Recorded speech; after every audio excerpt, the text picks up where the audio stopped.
Abraham Lincoln said he needed a general who could, quote, do the math, unquote. The Union Army outnumbered the Confederates.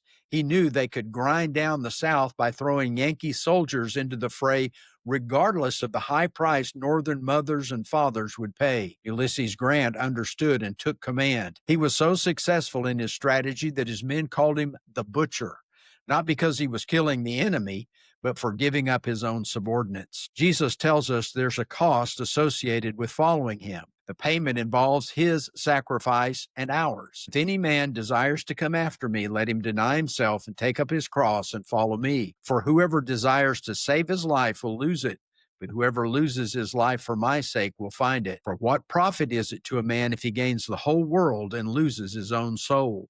Or what will a man give in exchange for his soul?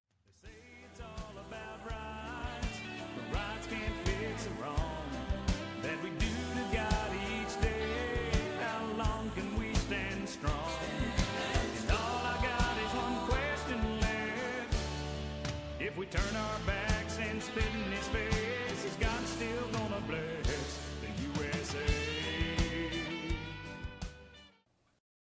On August the 16th, 1920, a routine game at the Polo Grounds in New York turned into baseball's darkest day.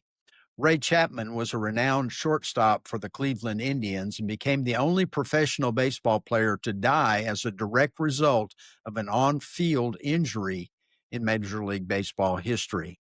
His sudden and heartbreaking death led to reforms that still echo in the modern era.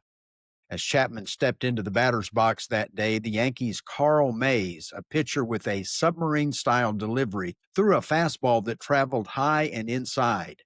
Chapman did not react in time. The ball struck him squarely on the left temple with a sickening thud.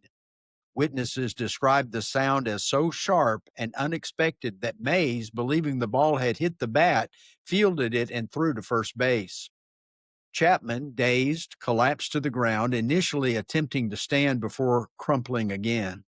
The gravity of the situation quickly became apparent as players and medical staff rushed to his side. Chapman briefly regained consciousness.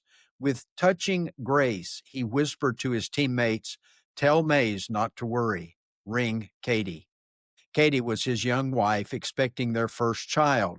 Chapman had already planned to retire at the end of the season to begin family life. Well, he never made it home. Hours later at St. Lawrence Hospital, Ray Chapman passed away on August the 17th, 1920, with his wife Kathleen at his side. Chapman's death revealed just how dangerous baseball was in that era. Players faced blazing fastballs with no helmets, just cloth caps.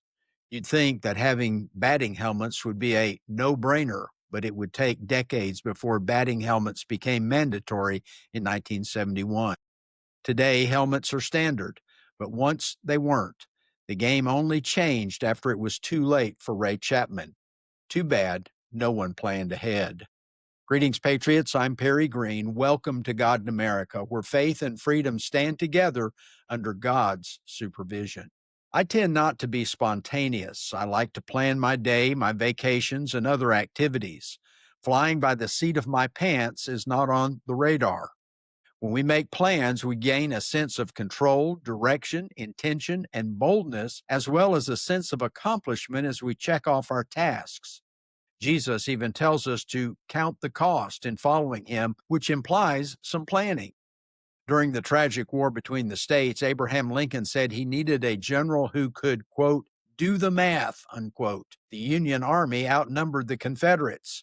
He knew they could grind down the South by throwing Yankee soldiers into the fray, regardless of the high price Northern mothers and fathers would pay. Ulysses Grant understood and took command. He was willing to sacrifice his troops en masse if necessary. He was so successful in his strategy that his men called him the Butcher, not because he was killing the enemy, but for giving up his own subordinates. Jesus tells us there's a cost associated with following him. The payment involves his sacrifice and ours. He said, if any man desires to come after me, let him deny himself and take up his cross and follow me. For whoever desires to save his life will lose it, but whoever loses his life for my sake will find it. For what profit is it to a man if he gains the whole world and loses his own soul? Or what will a man give in exchange for his soul? We plan, but sometimes our strategies don't work out. We're often out of step with God, so our plans fail.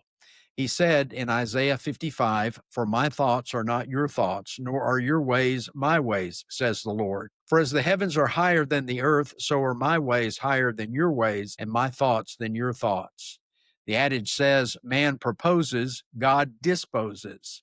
We make our plans, but sometimes God overrides our decisions and determinations. He forces us to stop and wait. That change of plan forces us out of our comfort zones and requires us to be spontaneous on our side while following His plans. Abraham had planned to take care of his father when God interrupted him. He set him on his trek to Canaan, where he would become the father of nations. During his life with God, Abraham did not have a regular daily contact with him. Periodically, the Lord met with him and adjusted his walk. According to the patriarch, we see that sometimes we make our plans and other times we wait on God. Tomorrow we start the new year with a clean slate. There are opportunities to take and situations to avoid. There are times of minute detail and occasions to allow the Creator His rightful privilege of directing our paths. We learned that we need God for our fulfillment. By 1815, American governments had called for seasons of prayer some 1,400 times. They appealed to God for direction and offered thanksgiving for His providence. When we wait on the Lord and allow Him to direct us, Isaiah 40, verse 31 describes the benefits. But those who wait on the Lord shall renew their strength. They shall mount up with wings like eagles. They shall run and not be weary. They shall walk and not faint. From the earliest days of settling the colonies through our struggle for independence, we covenanted with God. Our forefathers and mothers planned, but always looked for God's hand. Once established, America took off and rapidly became a world power. Alexis de Tocqueville searched for our national greatness and found it. He wrote, "I sought for the greatness and genius of America in her commodious harbors and her ample rivers, but it was not there. In the fertile fields and boundless prairies, and it was not there. In her rich mines and her vast world commerce, and it was not there. Not until I went into the churches of America and heard her pulpits ablaze with righteousness did I understand the secret of her genius and power." Solomon wrote this in Proverbs 3, verses 5 and 6. "Trust in the Lord with all your heart, and lean not on your own understanding. In all your ways acknowledge Him, and He shall direct your paths." Thanks for being with us today. As we close, let's keep the light of following God's plans burning.